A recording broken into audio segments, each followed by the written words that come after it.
Innal hamdalillah nahmaduhu wa nasta'inuhu wa nastaghfiruhu wa nastahdihi wa natubu ilaihi wa na'udzu billahi min shururi anfusina wa sayyiati a'malina.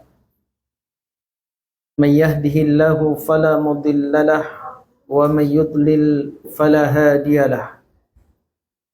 Wa asyhadu an la ilaha illallah wahdahu la syarika lah wa asyhadu anna Muhammadan abduhu wa rasuluhu la nabiyya ba'dah. Ya ayyuhalladzina amanu taqullaha haqqa tuqatih wa la tamutunna illa wa antum muslimun. Ya ayyuhan nasu taqu rabbakumul ladzi khalaqakum min nafsin wahidah wa khalaqa minha zawjaha wa batha minhuma rijalan katsiran wa nisaa'a wattaqullaha alladzi tasaaluna bihi wal arham innallaha kana 'alaikum raqiba. Ya ayyuhalladzina amanu taqullaha wa qulu qawlan sadida yuslih lakum a'malakum wa yaghfir lakum dhunubakum wa man yuti'illaha wa rasulahu faqad faza fawzan 'azima. Amma ba'd, fa inna asdaqal hadithi kitabullah wa khairal hadi hadi Muhammadin sallallahu alaihi wasallam wa syarral umuri muhdatsatuha wa kullu muhdatsatin bid'ah wa kullu bid'atin dhalalah wa kullu dhalalatin finnar. Ikhwani wa akhwati kaum muslimin dan muslimat rahimani wa rahimakumullah. Kembali kita melanjutkan kajian kita dalam kitab Al-Usulus Tsalatsah. Kita sampai pada halaman 30. Dalil salat dan zakat serta penafsiran tauhid adalah firman Allah Ta'ala dalam surah Al-Bayyinah ayat 5, wa ma umiru illa liya'budullaha mukhlishina lahud-dina hunafa wa yuqimus salata wa yu'tuz zakah wa dzalika dinul qayyimah. Padahal mereka, yaitu ahlul kitab dan orang-orang musyrik. Ini berkaitan dengan ayat sebelumnya, wa ma tafarraqal ladzina utul kitaba,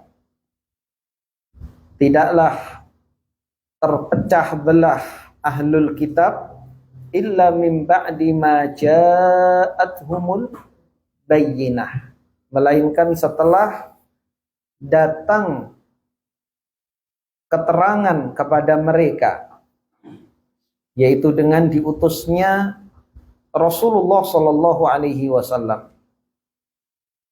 Wa ma umiru illa liya'budullaha mukhlishina lahud-dina hunafa, padahal mereka tidak disuruh kecuali supaya beribadah kepada Allah dengan memurnikan ketaatan kepadanya. Wa yuqimus shalah wa yu'tuz zakah. Dan untuk menegakkan salat serta menunaikan zakat.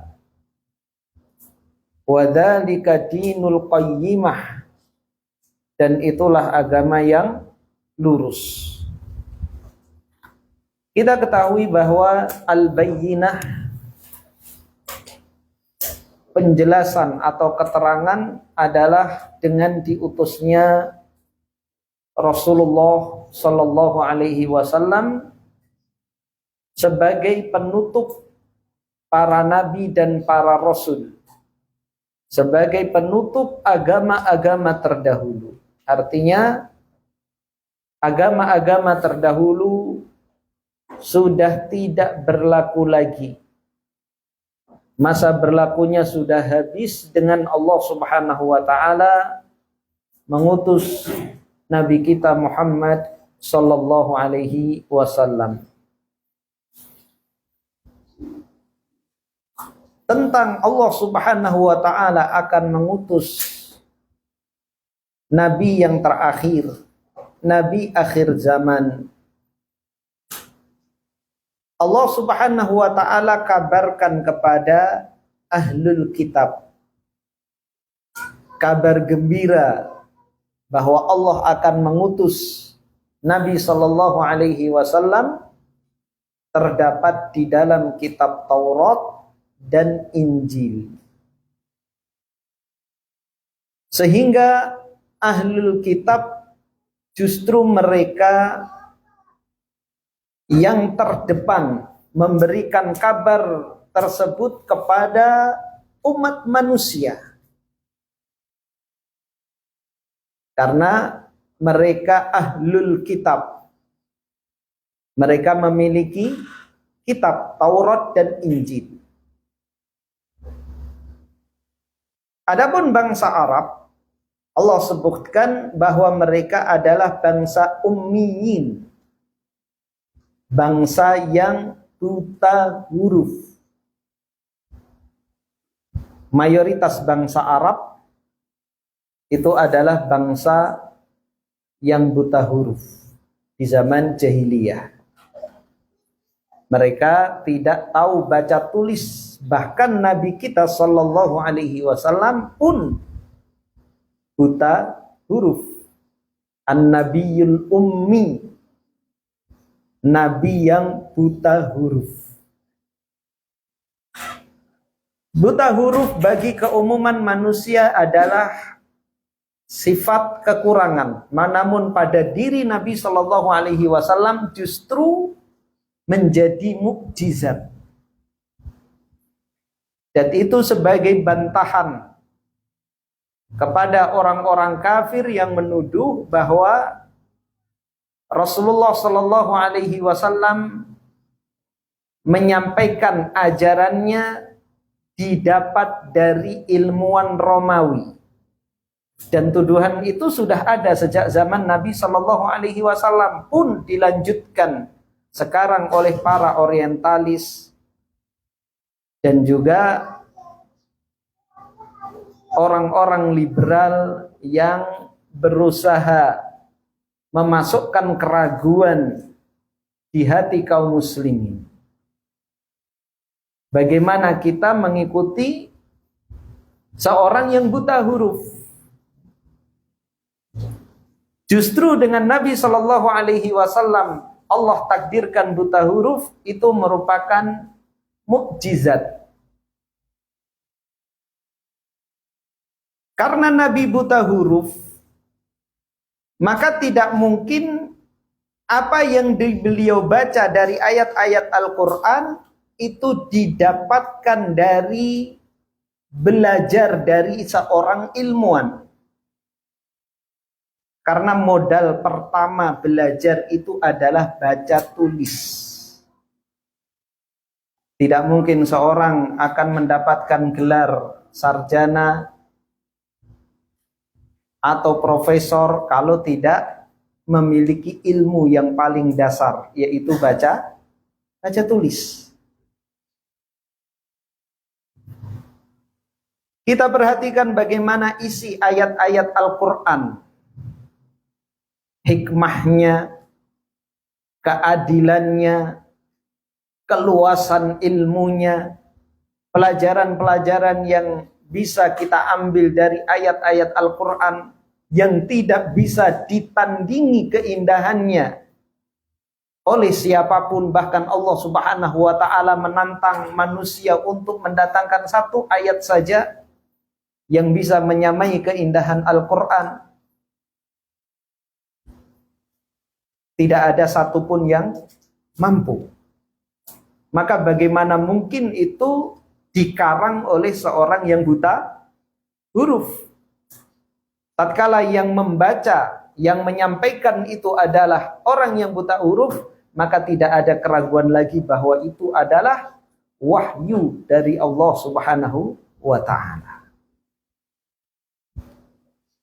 Nabi dan bangsa Arab, mereka mayoritas buta huruf. Sedangkan ahlul kitab, mereka ahli baca tulis, mereka orang-orang berilmu. Sehingga mereka mengetahui kabar dari Allah Subhanahu wa ta'ala bahwa Allah akan mengutus nabi akhir zaman sebagai penutup para nabi dan para rasul. Mereka mengetahui sifat-sifat nabi, mengetahui di mana nabi akan diutus. Allah Subhanahu wa ta'ala menyebutkan ya'rifunahu kama ya'rifuna abna'ahum dalam surah Al-Baqarah.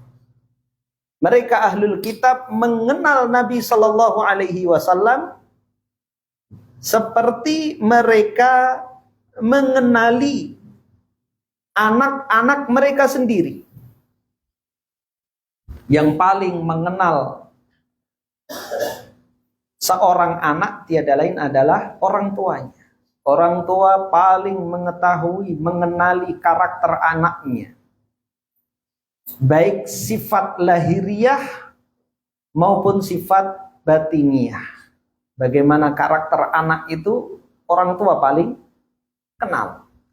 Seperti itulah orang-orang Yahudi mengetahui bagaimana karakter nabi yang akan diutus oleh Allah Subhanahu wa ta'ala.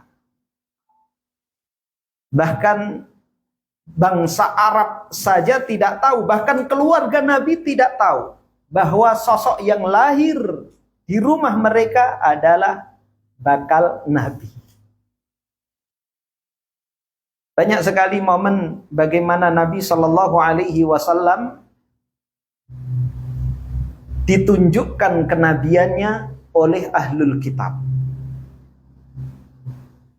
Di saat Nabi Shallallahu Alaihi Wasallam masih muda, sebelum diangkat menjadi nabi dan rasul, Nabi diajak berdagang oleh pamannya dan pembesar-pembesar Quraisy ke negeri Syam. Dan itu memang kebiasaan orang-orang Quraisy. Mereka melakukan perjalanan dagang dari Mekah ke Syam.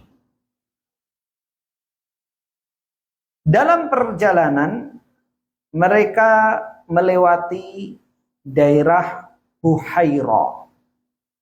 Di situ ada seorang rahib yang sangat terkenal, rahib pemuka agama Nasrani.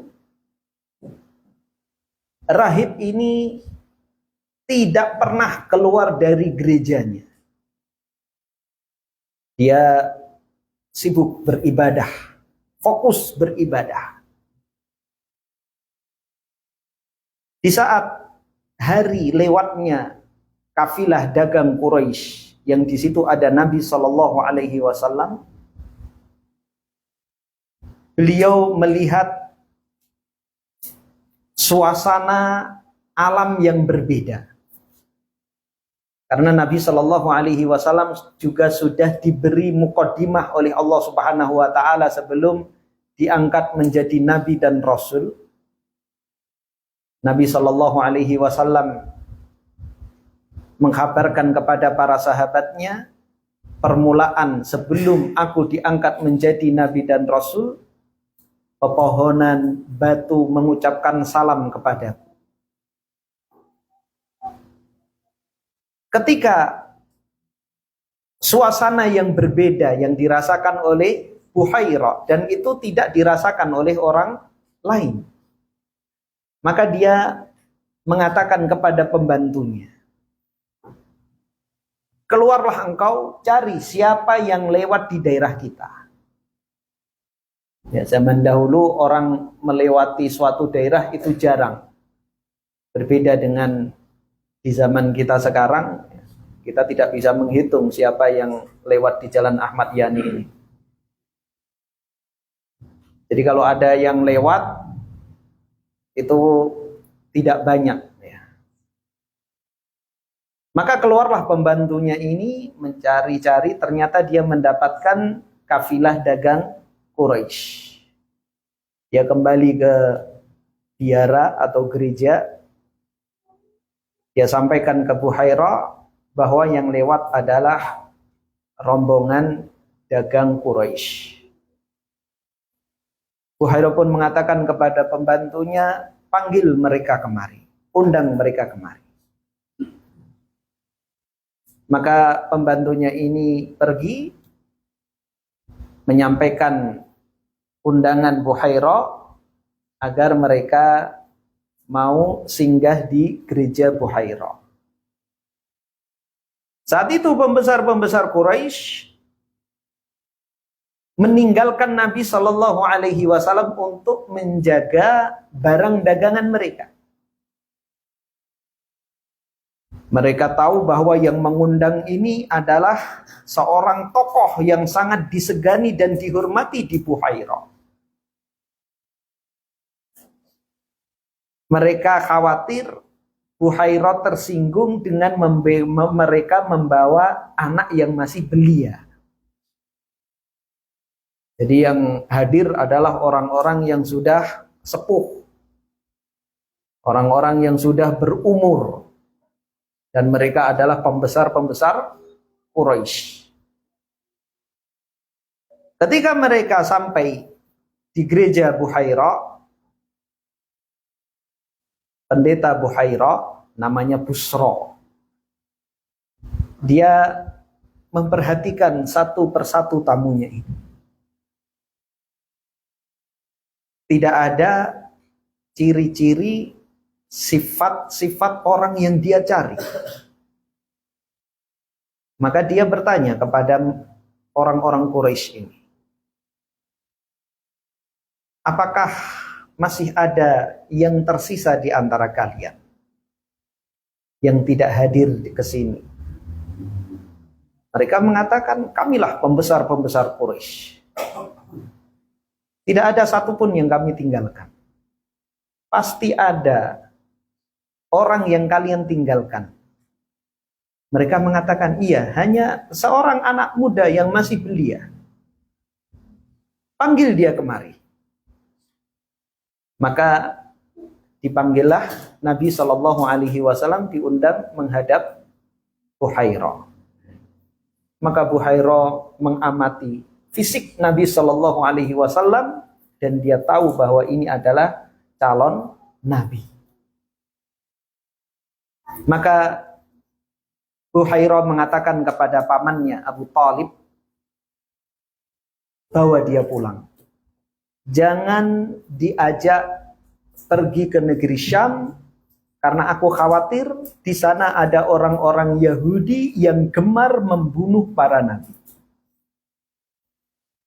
Dari mana pengetahuan Busra bahwa pemuda yang ada di hadapannya adalah calon nabi? Ciri fisik itu Allah Subhanahu wa taala kabarkan di dalam kitab Taurat maupun kitab Injil. Kejadian yang lain, di saat Nabi diangkat menjadi nabi dan rasul, pertama kali Nabi Shallallahu Alaihi Wasallam menerima wahyu dari malaikat Jibril. Tentunya kejadian yang sangat luar biasa, sampai Nabi keluar keringat dingin. Nabi menerima wahyu pertama kali di Gua Hira. Nabi Shallallahu Alaihi Wasallam sebelum diangkat menjadi nabi dan rasul, Nabi suka menyendiri. Nabi Shallallahu Alaihi Wasallam meskipun terlahir di zaman jahiliyah, Nabi tidak pernah menyembah berhala dan juga tidak pernah minum khamr. Dan itu tidak hanya Nabi Shallallahu Alaihi Wasallam, sahabat Abu Bakar pun seperti itu.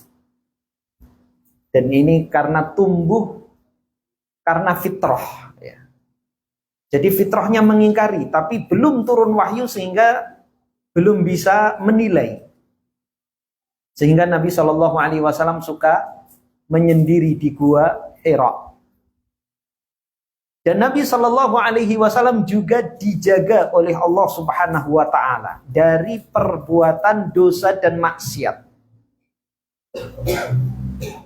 Di Mekah ada sebuah pasar musiman, ya pasar Uqad. Di situ ada keramaian. Di situ ada judi, di situ ada minum khamr. Nabi Shallallahu Alaihi Wasallam di masa muda itu menggembalakan kambing, kambing-kambing milik penduduk Mekah, menggembalanya di perbukitan. Ketika musim pasar Uqad, Nabi ingin sesekali melihat, menyaksikan pasar Uqad. Dia pun mengatakan kepada kawannya sesama penggembala kambing, jagalah kambing-kambingku, aku akan pergi ke pasar Uqad. Kawannya mengiyakan. Nabi Shallallahu Alaihi Wasallam berangkat menuju pasar Uqad. Ketika di tengah jalan ditimpa rasa kantuk yang luar biasa, sehingga tertidur di depan rumah orang. Dan baru bangun ketika terkena sinar matahari dan pasar sudah bubar. Kemudian Nabi kembali lagi ke peternakannya. Kemudian di waktu yang lain Nabi ingin lagi menyaksikan apa sih yang ada di pasar Uqad. Menyampaikan pada kawannya dan kawannya mengiyakan. Pun ketika kedua kali Nabi ngantuk lagi dan tertidur. Setelah itu kata Nabi, dan setelah itu aku tidak ingin lagi. Ya. Jadi Nabi Shallallahu Alaihi Wasallam dijaga oleh Allah Subhanahu Wa Taala. Terlebih menjelang Allah Subhanahu Wa Taala mengangkat sebagai Nabi dan Rasul. Ketika pertama kali mendapatkan wahyu dari malaikat Jibril 5 surah dalam surah Al-Alaq, Nabi Shallallahu Alaihi Wasallam keluar keringat dingin, turun dari gua Hira, masuk ke dalam rumahnya, dan Nabi Shallallahu Alaihi Wasallam masih shock melihat kejadian yang sangat dahsyat. Khadijah segera menenangkan Nabi Shallallahu Alaihi Wasallam. Dan ini Khadijah ini luar biasa ya. Ketika suaminya datang dalam keadaan panik, tidak ikut panik, tapi menenangkan. Nabi Shallallahu Alaihi Wasallam rebahan, kemudian diselimuti oleh Khadijah.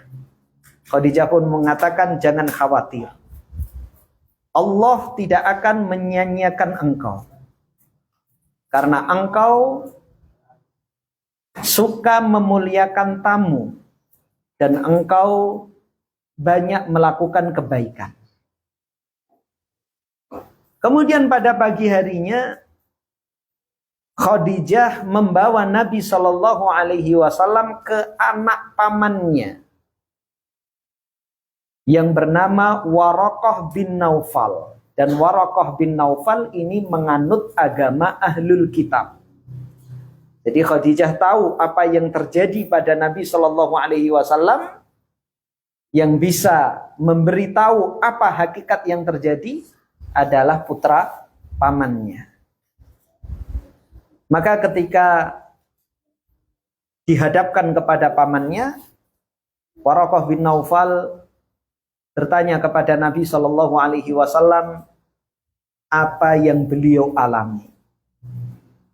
Ketika Nabi Shallallahu Alaihi Wasallam mengkabarkan kepadanya, maka Waraqah tahu bahwa itu adalah wahyu dan yang menyampaikan adalah malaikat Jibril.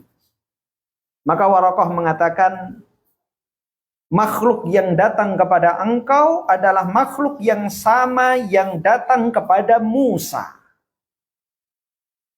Seandainya aku berusia panjang, karena saat itu Waraqah sudah usia lanjut, sudah sangat tua. Seandainya aku berusia panjang, niscaya aku akan membela engkau tatkala kaummu mengusir engkau.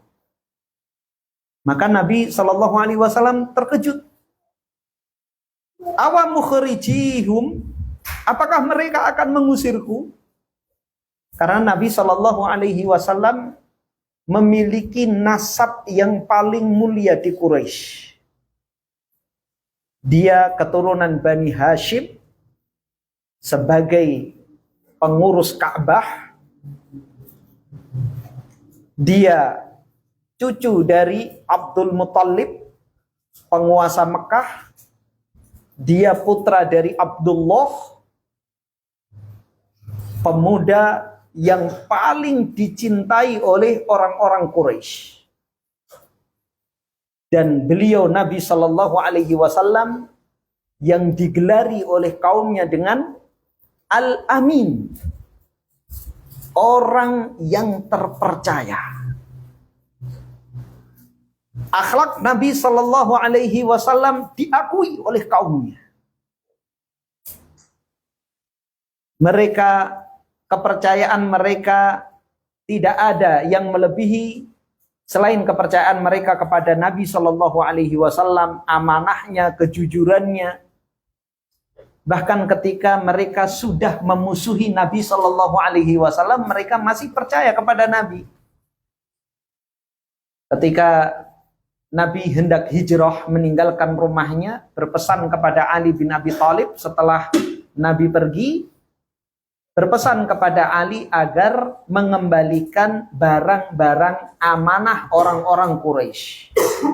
Jadi orang-orang Quraisy itu kalau nyimpen barang tidak dititipkan di bank, tidak dititipkan kepada sesama orang musyrik sesama mereka. Lebih percaya kepada Nabi Shallallahu Alaihi Wasallam. Meskipun saat itu mereka memusuhi Nabi Shallallahu Alaihi Wasallam, tapi kalau menitipkan barang, nitip ke Nabi Shallallahu Alaihi Wasallam. Jadi akhlaknya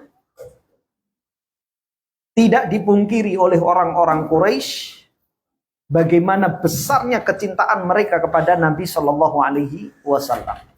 Maka Nabi terkejut, apakah mereka akan mengusirku? Maka Waraqah mengatakan, tidak ada seorang yang membawa urusan ini, yaitu risalah dan kenabian. Tidak ada orang yang membawa urusan ini, melainkan dia akan diusir oleh kaumnya. Dan itu terjadi pada para nabi dan rasul. Kejadian yang lain, pada kisah masuk Islamnya sahabat Salman Al-Farisi. Salman Al-Farisi adalah seorang sahabat berkebangsaan Persia, Iran. Bangsa Persia itu beragama Majusi, penyembah api. Salman, dia putra bangsawan. Dia hidup di dalam istana. Suatu ketika ada sekelompok musafir Nasrani lewat di daerahnya. Salman pun penasaran.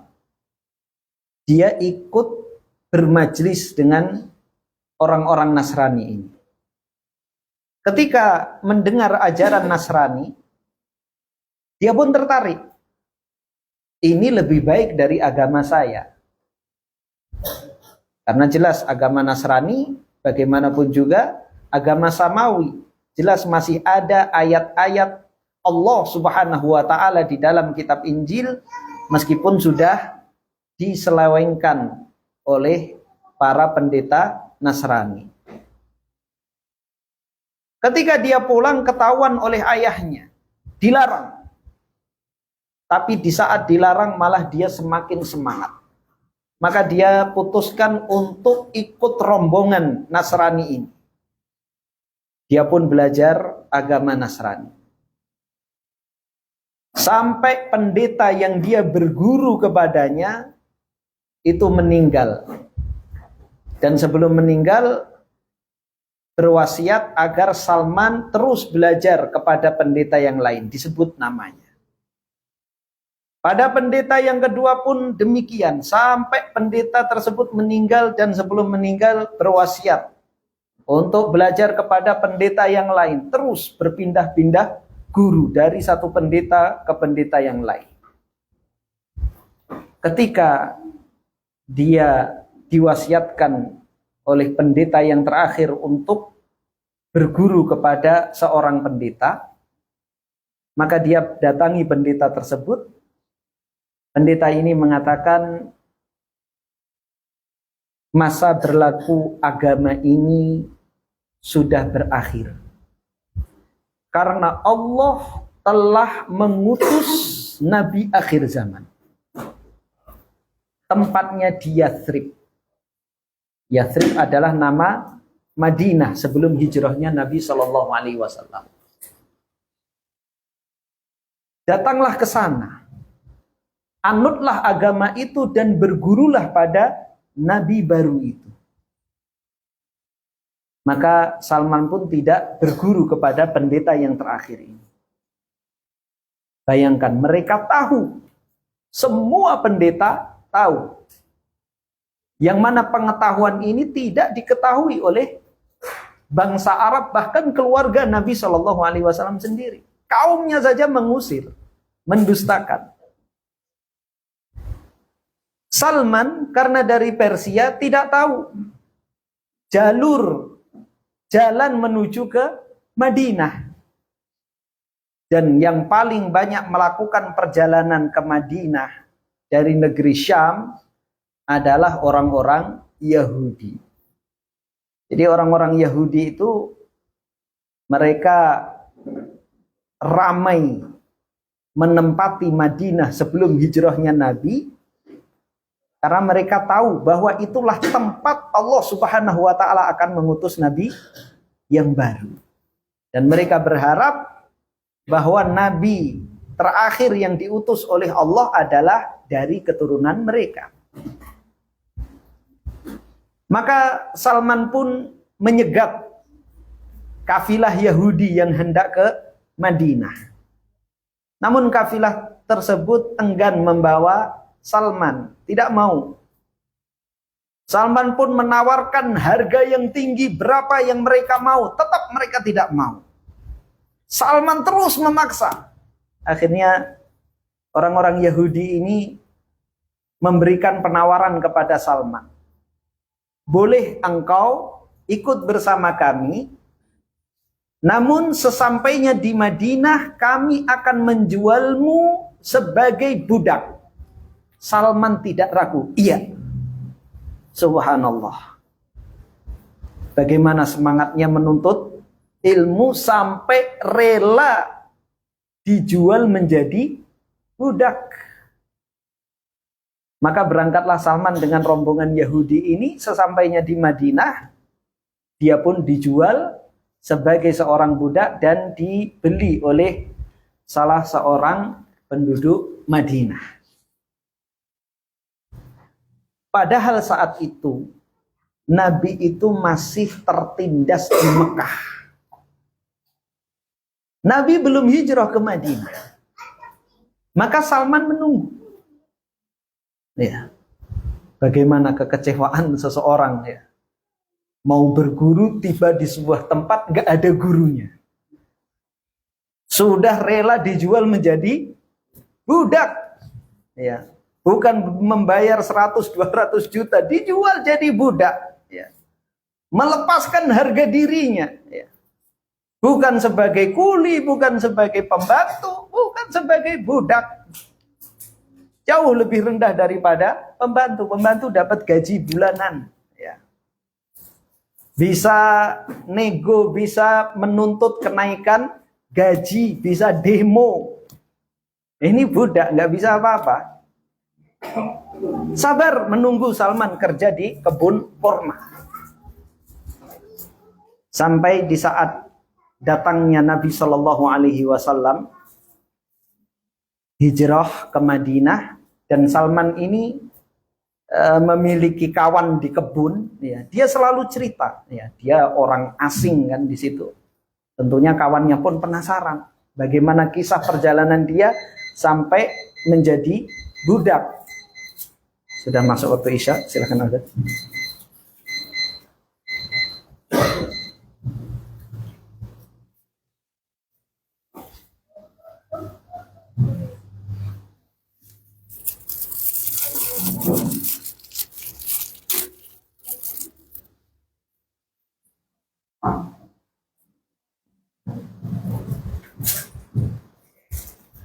Allahu Akbar, Allahu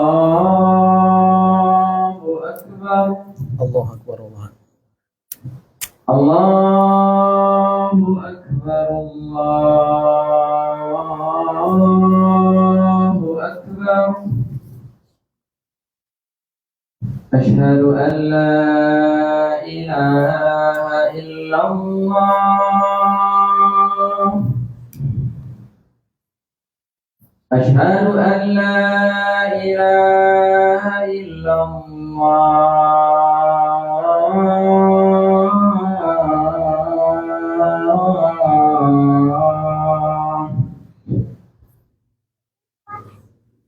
Asyhadu anna Muhammadar Rasulullah.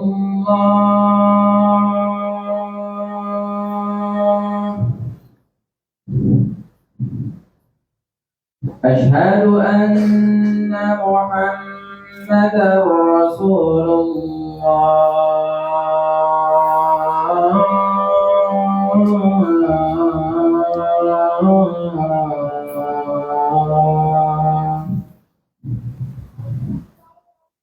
Hayya 'alas shalah.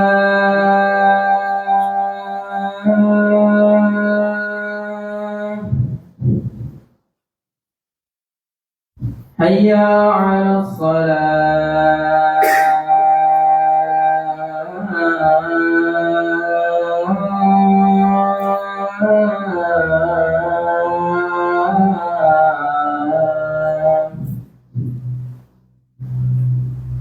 Hayya 'alal falah.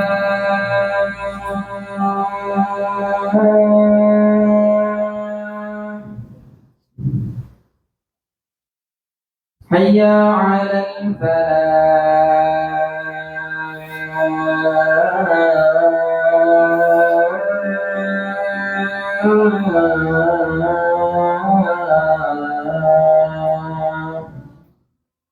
Allahu Akbar, Allahu Akbar. La ilaha illallah.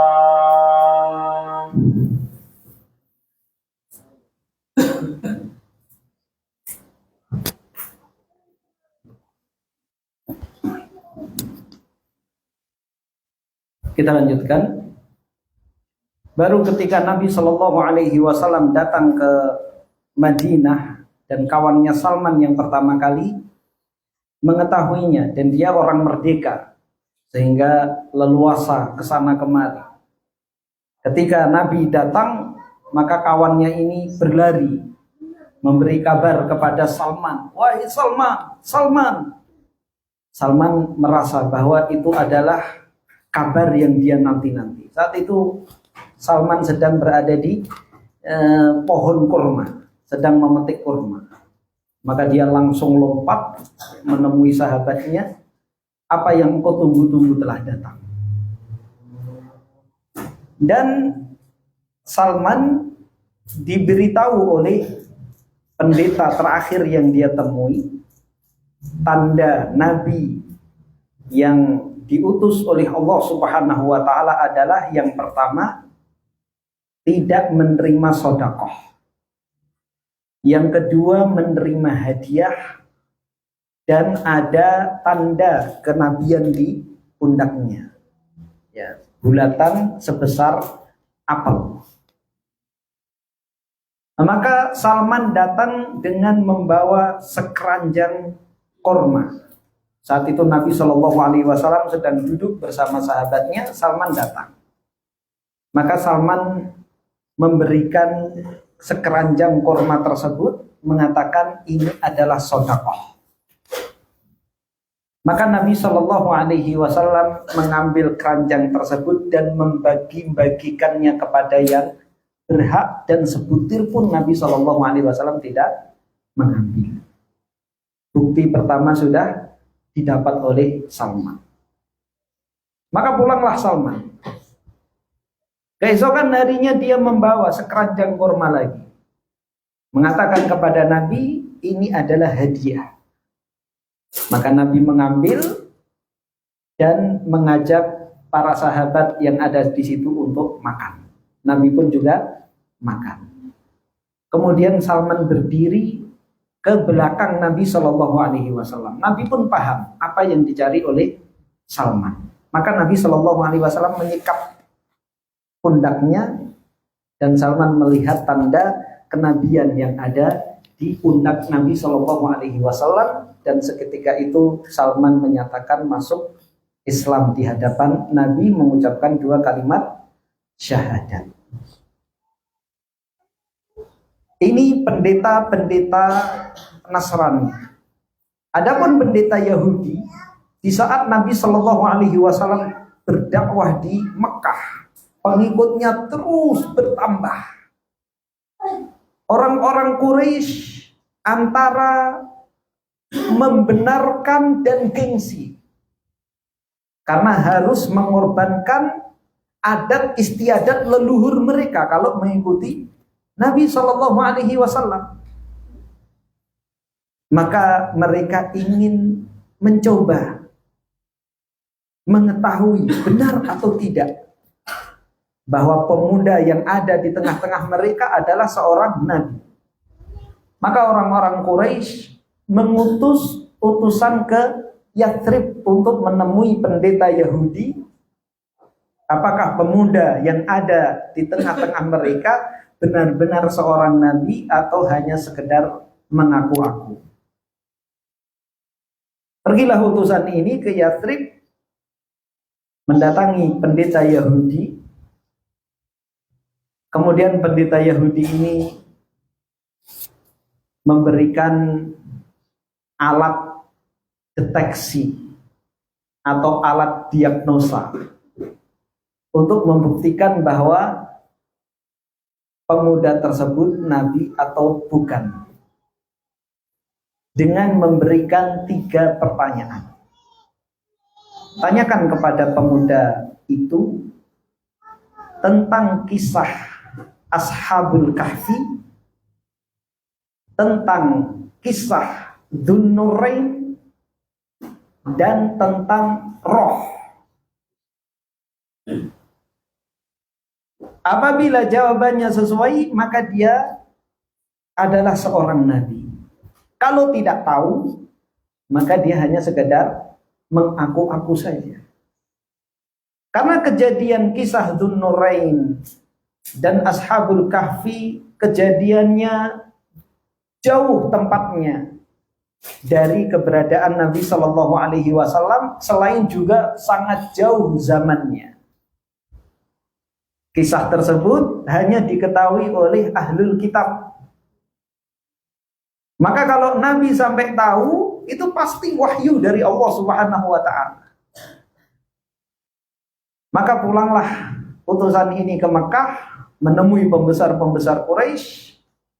Kita sudah memiliki alat untuk membuktikan apakah Muhammad dia seorang nabi atau hanya sekedar mengaku-ngaku sebagai nabi. Maka mereka pun mendatangi Nabi, menanyakan 3 hal ini. Nabi mengatakan, aku akan jawab besok. Dalam benak Nabi, pasti Allah akan memberikan wahyu kepadanya, dan besok Nabi akan mengkabarkan kepada orang-orang Quraisy tentang 3 pertanyaan yang mereka tanyakan kepada Nabi. Ternyata keesokan harinya Allah tidak menurunkan wahyu. Orang-orang Quraisy semakin mendustakan. Hari kedua pun demikian. Allah belum menurunkan wahyu. Semakin mereka mengolok-olok. Barulah setelah 3 hari Allah Subhanahu wa ta'ala menurunkan surah Al-Kahfi.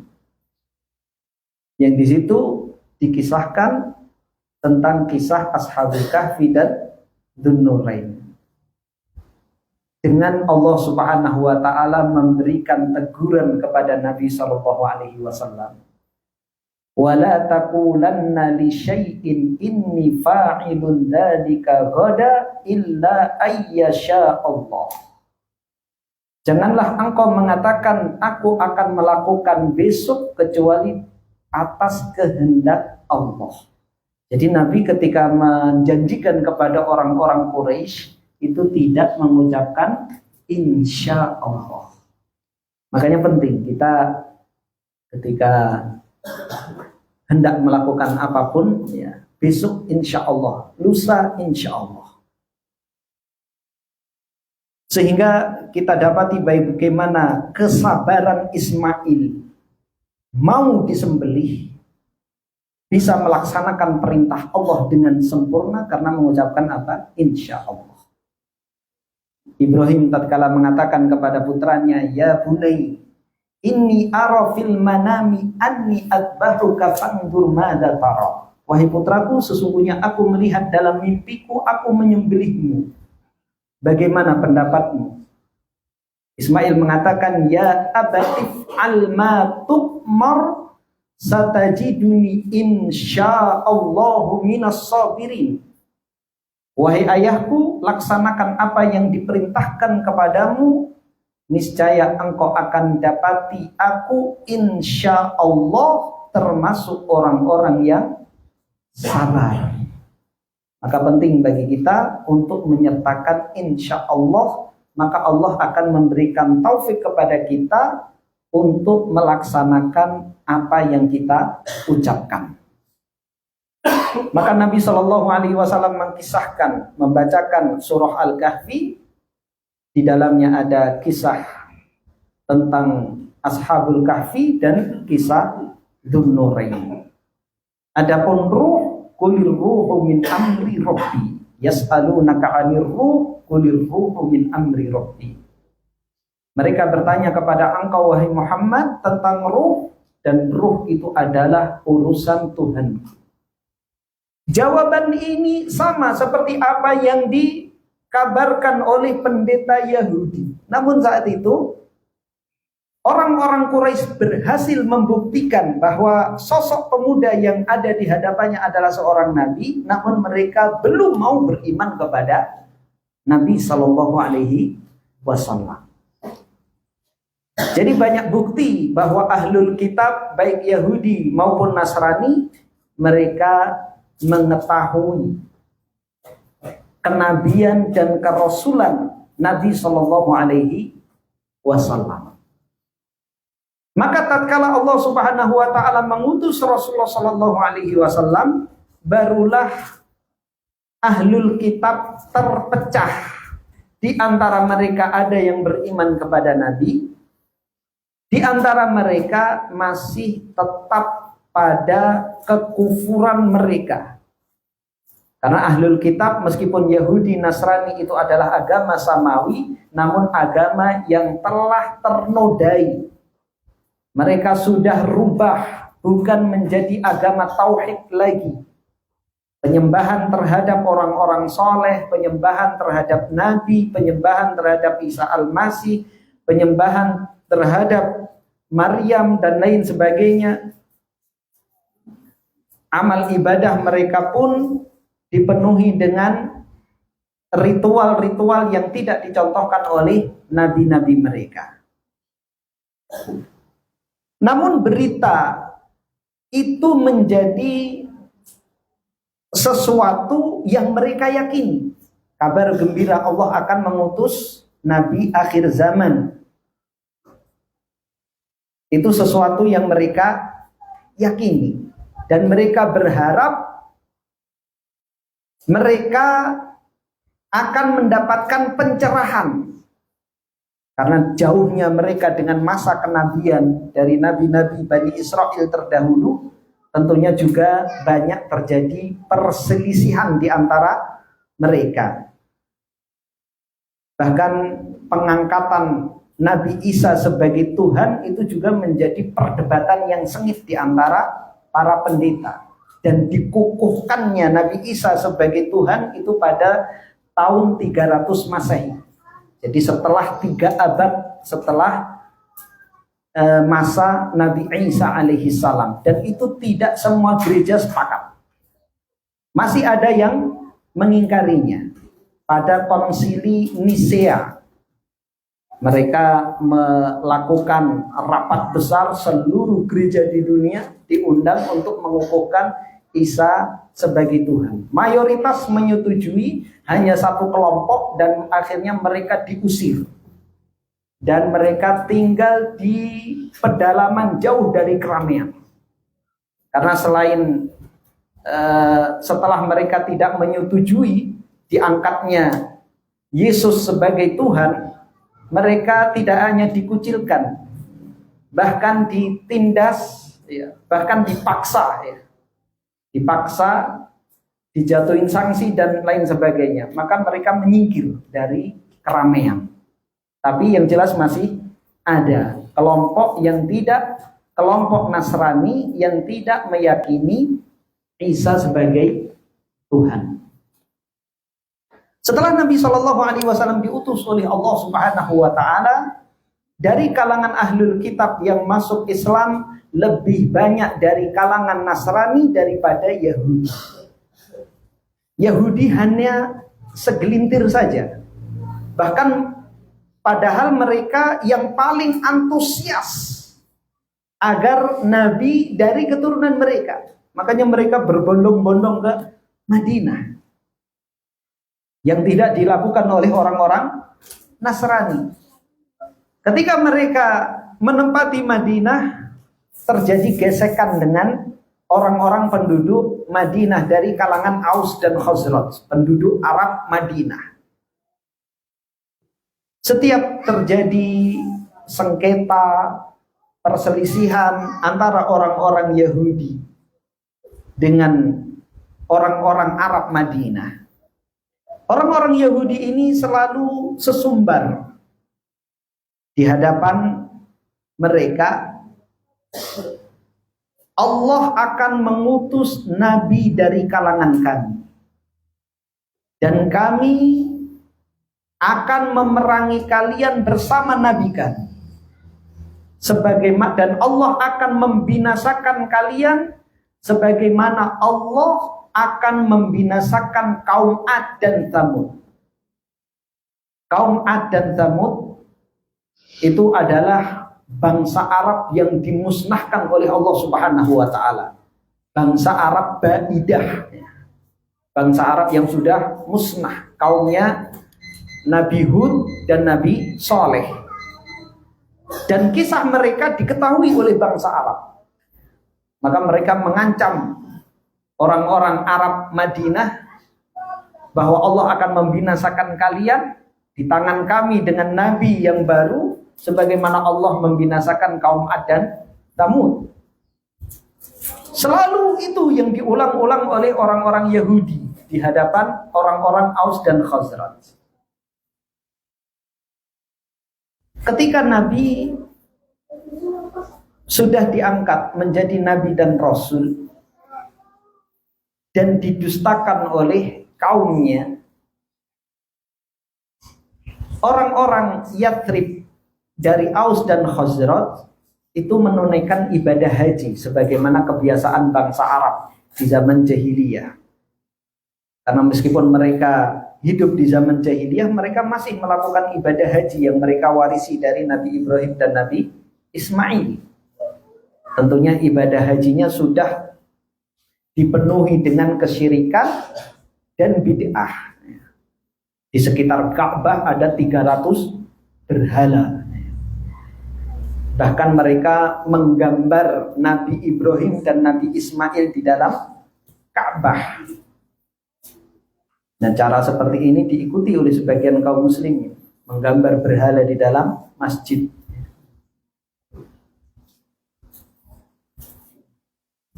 Ketika Aus dan Khazraj menunaikan ibadah haji, sementara orang-orang Yahudi tidak menunaikan ibadah haji. Ketika mereka mabit di Mina, itu kesempatan Nabi mendatangi tenda-tenda kabilah-kabilah Arab, mengajak mereka, memperkenalkan mereka dengan Islam. Maka orang-orang Aus dan Khazraj saling berbisik. Ini pemuda yang dikabarkan oleh orang-orang Yahudi. Mari kita beriman kepadanya, jangan sampai kedahuluan orang Yahudi. Maka banyak di antara orang-orang Aus dan Khazraj itu masuk Islam. Kembali ke Madinah, mereka mendakwahi keluarga-keluarga mereka untuk masuk ke dalam agama Islam. Bahkan Nabi mengutus sahabat ke Madinah untuk mendakwahi mereka. Sehingga ketika Nabi hijrah ke Madinah, itu setiap rumah orang Arab di Madinah itu sudah ada orang yang memeluk agama Islam. Ketika Nabi berada di Madinah, orang-orang Yahudi pun tahu. Huyai bin Akhtab, seorang pembesar Yahudi Bani Nadir. Dia bersama saudara laki-lakinya ketika Nabi masuk melalui Kubah. Dia datang ingin melihat langsung. Dan dia pun tahu ciri-ciri yang dia lihat dengan mata kepalanya adalah ciri-ciri Nabi yang terdapat dalam kitab Taurat. Maka wajahnya pun pucat, kecewa. Dia pun pulang. Dan yang mengkisahkan ini adalah putri Huyai, yaitu Sofiyah binti Huyai, yang akhirnya menjadi salah seorang istri Nabi Shallallahu Alaihi Wasallam. Ketika sudah menjadi istri Nabi, mengkisahkan tentang kisah bagaimana ayah dan pamannya ketika Nabi baru datang ke Madinah. Kemudian pamannya mengatakan, apakah dia? Maka Huyai mengatakan, iya dia. Pamannya mengatakan, apa yang akan kita lakukan? Demi Allah, aku akan selalu memusuhinya. Maka sampai akhir hayat Huyai dan pamannya ini memusuhi Nabi Shallallahu Alaihi Wasallam. Mereka tidak mau menerima Nabi Shallallahu Alaihi Wasallam, tidak mengakui, bukan karena tidak tahu, bukan karena tidak adanya ilmu, tapi karena kecewa dan gengsi serta hasad. Bani Israel merasa mereka bangsa pilihan Allah, lebih mulia dari bangsa Arab. Ternyata Allah memilih Nabi yang terakhir dari kalangan bangsa Arab. Maka mayoritas orang-orang Yahudi itu tidak beriman kepada Nabi kecuali segelintir saja, seperti sahabat Abdullah bin Salam, dahulunya adalah seorang Yahudi. Adapun orang-orang Nasrani jumlahnya lebih banyak, termasuk penguasa-penguasa mereka. Pada akhir-akhir Nabi Shallallahu Alaihi Wasallam di Madinah, sekitar tahun 7 Hijriah, 8 Hijriah, Nabi banyak menulis surat ke penguasa-penguasa dunia, mengajak mereka masuk Islam. Nabi menulis surat ke Kaisar Persia, Kaisar Romawi, Raja Muqawqis, penguasa Mesir, Raja Najasyi, Raja Yaman, pemuka-pemuka, pemimpin-pemimpin yang beragama Nasrani, semuanya menyambut utusan Nabi Shallallahu Alaihi Wasallam yang membawa surat dan memuliakannya, disambut dengan baik. Dan yang menolak dengan kasar adalah Kaisar Persia. Karena dia beragama Majusi, tidak tahu kitab. Sehingga tidak tahu apa yang diserukan oleh Nabi Shallallahu Alaihi Wasallam. Sehingga dia menghinakan, bahkan merobek-robek surat yang dikirim oleh Nabi Shallallahu Alaihi Wasallam. Ketika setelah dibacakan surat Nabi Shallallahu Alaihi Wasallam di hadapannya dan diterjemahkan ke dalam bahasa Persia, dia pun merobek-robek surat yang dikirim oleh Nabi dan dia mengatakan, budakku berani lancang mengatakan ini kepadaku. Kejadian tersebut disampaikan kepada Nabi. Nabi pun mendoakan Allah akan merobek-robek kekuasaannya. Maka tidak berselang lama, Kaisar Persia ini dikudeta oleh putra mahkotanya. Jadi anak kandungnya sendiri tidak sabar untuk segera berkuasa membunuh ayahnya. Adapun Kaisar Romawi setelah dibacakan surat Nabi Shallallahu Alaihi Wasallam, dia memuliakan surat ini, kemudian mengatakan, sungguh jika pemuda ini ada di hadapanku sekarang, aku akan membasuh kedua kakinya sebagai penghormatan kepada Nabi Shallallahu Alaihi Wasallam. Namun Kaisar Romawi belum mau masuk Islam. Adapun Raja Muqawqis, dia memuliakan utusan Nabi Shallallahu Alaihi Wasallam, namun juga belum menyatakan masuk Islam. Dia mengatakan kepada utusan, aku akan renungkan terlebih dahulu. Dan dia menitipkan hadiah kepada utusan ini.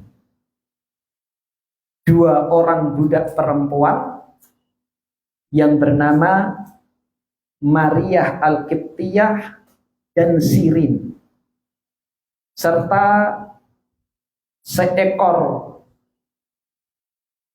bigol yang bernama Duldul. Bigol itu hewan kendarakan dari peranakan silang antara perkawinan kuda dan keledai.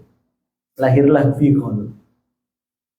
Belum mau masuk Islam tapi memuliakan utusan Nabi Shallallahu Alaihi Wasallam, bahkan memberikan hadiah kepada Nabi Shallallahu Alaihi Wasallam.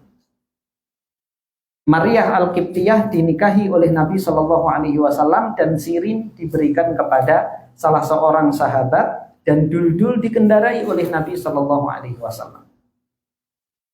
Adapun Raja Najasyi, dia masuk Islam dan menjadi Muslim yang taat.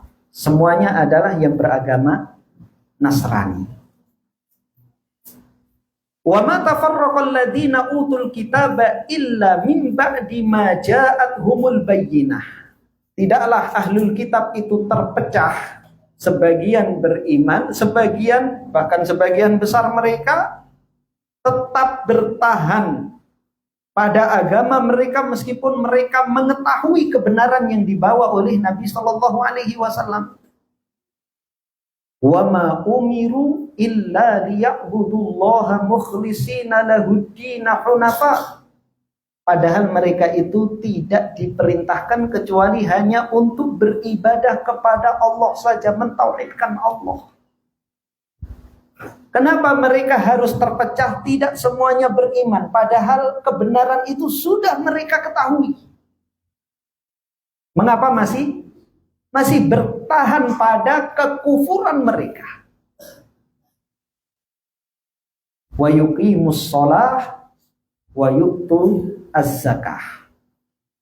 Dan tidaklah mereka diperintahkan kecuali mengerjakan sholat dan menunaikan zakat. Ini menunjukkan bahwa sholat adalah amal ibadah yang paling utama di dalam Islam. Sholat itu adalah syariat bagi seluruh para nabi dan para rasul, meskipun tata caranya berbeda.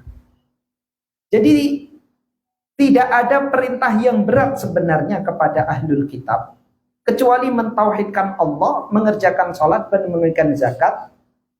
Sholat dan zakat itu pun sudah ada pada ajaran mereka, termasuk juga puasa. Kutiba alaikumusiyam kama kutiba alal ladzina min qablikum. Diwajibkan atas kalian wahai orang-orang beriman berpuasa sebagaimana telah diwajibkan kepada umat-umat terdahulu.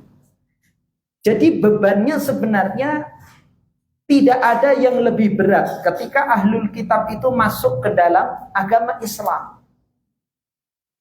Namun kenapa mereka masih bertahan pada kekufuran mereka? Tiada lain karena gengsi, karena iri dan dengki. Dan tiga hal ini seringnya menjadi penghalang seseorang mendapatkan hidayah Allah Subhanahu wa ta'ala. Ketika seorang mengetahui ajaran tauhid adalah ajaran yang benar, sunnah-sunnah Nabi adalah ajaran yang benar, manusia hanya diajak untuk mentauhidkan Allah dan mengamalkan kembali ajaran-ajaran Nabi yang murni. Tapi berat. Padahal tidak menambah beban. Justru sebenarnya mengurangi beban. Beban apa yang dikurangi? Bid'ah-bid'ah yang mereka lakukan. Harusnya terkurangi. Tidak repot lagi. Beramal hanya sesuai apa yang diajarkan Nabi saja. Cukup. Tapi berat. Tidak mau. Padahal tidak menambah beban. Itu bisa jadi karena hasad, bisa jadi karena dengki, bisa jadi karena gengsi. Yang menyebabkan mereka masih berat untuk semakin mentauhidkan Allah dan mengamalkan sunnah. Padahal di antara mereka sudah mengetahui, sudah sadar, dan itu pun ada di dalam kitab-kitab mereka. Wallahu ta'ala a'lam bishawab. Mungkin demikian yang bisa kita kaji pada kesempatan malam hari ini. InsyaAllah kita akan lanjutkan pada pertemuan yang akan datang. Apabila ada 1-2 pertanyaan kami persilahkan.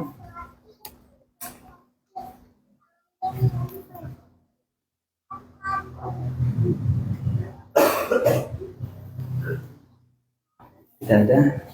Jika tidak ada, kita akhiri. Mudah-mudahan apa yang kita pelajari bisa menjadi ilmu yang bermanfaat, bisa kita amalkan dalam kehidupan sehari-hari, dan mudah-mudahan setiap ilmu yang telah kita pelajari bisa menambah derajat kita kelak di sisi Allah Subhanahu wa ta'ala. Kita akhiri dengan doa kafaratul majlis. Subhanakallahumma bihamdika asyhadu an la ilaha illa anta astaghfiruka wa atubu ilaik. Assalamualaikum warahmatullahi wabarakatuh.